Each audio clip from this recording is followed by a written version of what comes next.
motherfucking Eagle Double G. Snoop Dogg. What's up sa inyo mga kalapok ko? So, nasa ko sa van, bini nga na, mag-travel na sa Dili. Today kay mga tadami sa Carmen Cebu Safari Adventure Park. Yes! Wa ko na sa'yo. This is my first time. Yeah. Wala sad sila Jigo po. O si George kay. Klase sila and kalit-kalit kini. Unexpected kay nga travel. Unexpected kay nga trip. So, nata magdugay. Let's go to Cebu Safari Adventure Park. Here we go. Let's go.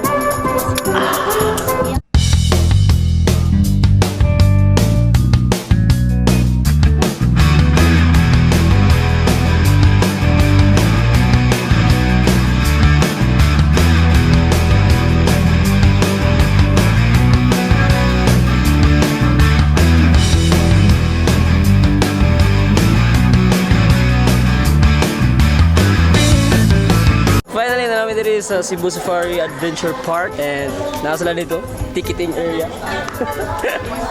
Excited ba kay dako kayo? No?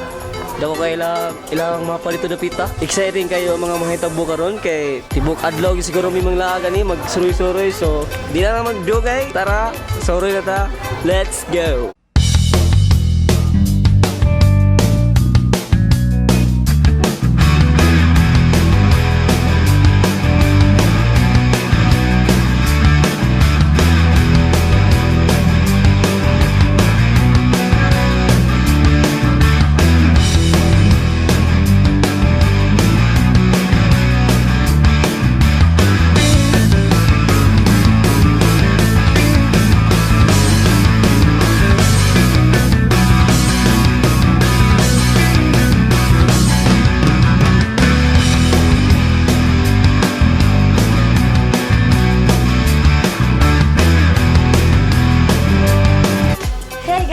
So this is our first stop in African savannah.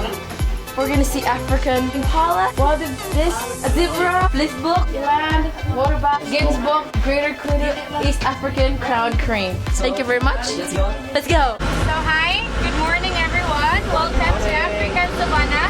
I'm MJ and I'll be your guide for this entire ride. So here in African Savannah, we have 8 species of animals, 7 from the antelopes, and 1 from the equine, which is the zebra. So here we will witness the natural behavior of animals and how they live their natural habitat. So first we have the highland in African Savannah. We have our zebras. Just like with the human fingerprints, no two zebra has the same pattern. They are one family with the horses and the donkeys. They can sleep while standing and they have black skin and white stripes. We also have here on your right side the one with the stripes on their body. That's the eland. So they are the largest antelope. The white stripes on their body can help them camouflage in the wild and they can jump 8 feet high. We have here on your left side the one with the massive horn, just like Maleficent's horn. That's our greater kudu. So for the greater kudu, their horn will grow up to 74 inches and it will twist every 2 years. Also known as one of the most beautiful antelope in the world. They are the waterbuck. So they are called waterbuck because they use water as a defense mechanism. They hide in the water when they sense predators in the water. On your right side, the slimmer one, the reddish brown in color with the 6 legs. They are the impala, so they can run 90 kilometers per hour. They are the favorite food of the lions, tigers, and sheep. Yes, sir, the impala is the favorite food of the lions. And the one on your right side, same face with the buffalo, but they are the wildebeest. So they are in the movie Lion King. They are the one who accidentally killed King Mufasa in the Stampede. And the one with the straight horn, with black and white markings on their face and on their legs. They are the Jansbach or the orange gazelle, the one with the straight horn.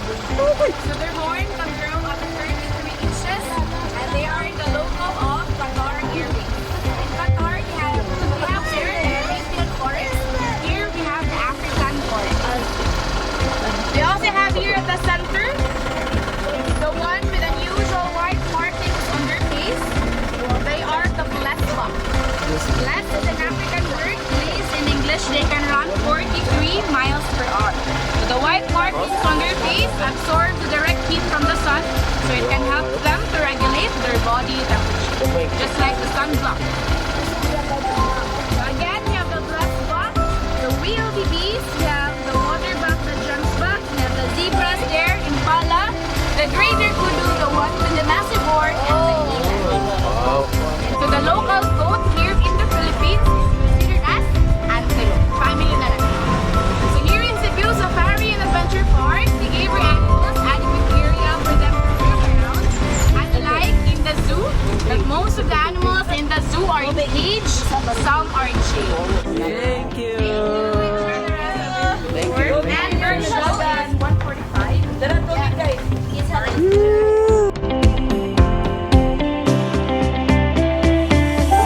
We're done with our first stop, which was the African savannah, and now we're here on our second stop, African lions. We're gonna see lions from Africa. Thank you very much. Sorry guys, the lion is sleeping over there. Lazy bum. But the fishes are awake over there. Grabe! Ako gining ba oo, kapastos ning ba oo.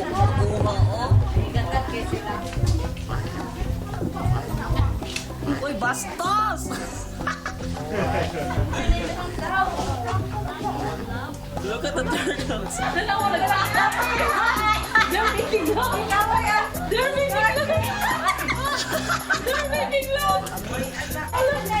Uy, kamo, di mo matago, ha?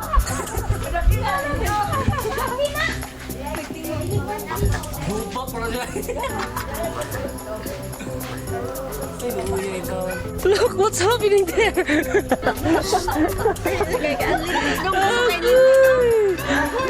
Marites! Bastos! Agoy, marites! Third stop, and it's crocodiles. We're gonna go, oh yeah, in Drancy. If we're in Drancy, we're gonna go see crocodiles. We're now, look at this big crocodiles. Oh my gosh. Look at the tails. Look at the tail. Oh goodness, So scareful. so scareful. Oh my gosh. I'm so scareful. I'm so scareful. Very happy. A lot of crocodiles is. Hi! Just a second. Right there. You ready? Okay. 3, Okay. 2, 1, drop! Go, Queen, go, go, go, go. Ha? Ay, layo-layo. Anong cross sa crocodile? Lisa sa nagtuyok. Di ka liog.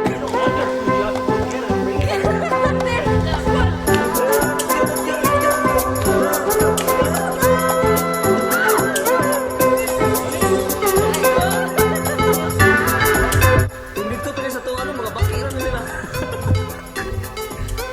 We're done with our third stop. This is our, yeah, it was crocodiles. Next stop will This is be our fourth stop, cheetahs. Cheers.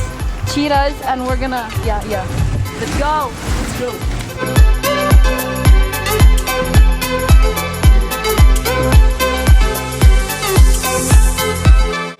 There you go. Ah, that one, cheetah. Hey, come back. Hey, come back. Come back here. Maybe it talks Tagalog. Pumunta ka dito. Nagbayad na si Muhan. Ari na lang tayo makita. Baling misagi kay wala na pakita ang cheetah. Meron hadlok semua. So kung sa ano to wala makita cheetah. Black sa amo ang yana. It's closer, man. It's closer.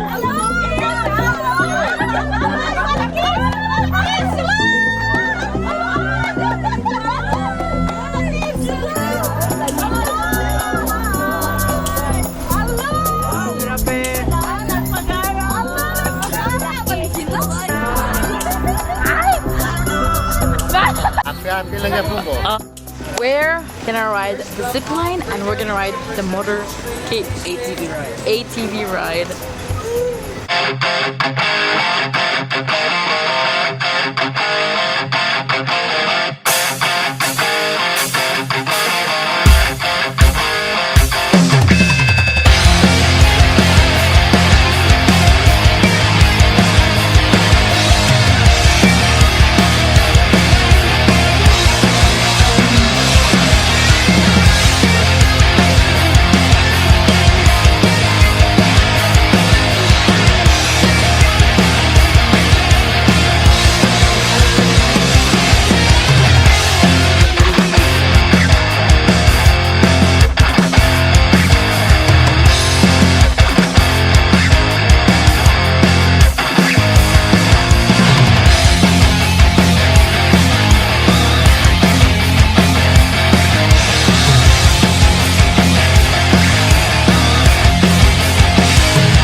Kisa ba ito nilayat ganyan sa Kinsa nila yat, be? Kinsa na nga itong lipunan? Yan ako isa. So namin din sa pinakatumoy nga, dapit. Dara. Ay, pinakatumoy mo. Guwapo ko! Why ito pag... So, namin din sa pinakatumoy dahil na-call me na ATV. Look at that. ATV, muna mo ipagsakyan yan ha. Si Kuling, may master kay si Kuling mo drive. Uy, biha si Papa. Si ano? Si Mira kay layas. Lipunan. Layas. Ya, atong passenger, dara. Oh. Passenger. Passenger.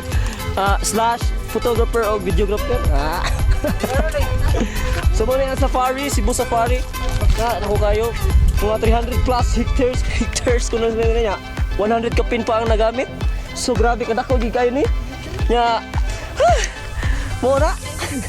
Dito diri ang starting point sa kanang maklaro ninyo kanang black o gatot starting point sa zipline. Kuto dito nga building. 4th floor. Gamay rin siya gligas dito sa Lake Cebu sa highest zipline in Asia. So, matistingan na to diri ilang zipline unya. Hopefully maka-video ko. Kaya medyo taas-taas na siya. So, hindi na tayo let's go!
This is it, man. So, usa na siya sa pinakataas pod nga zipline diri sa Cebu. And here, over here. This is so high. 3, 2, 1.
Yes, sir!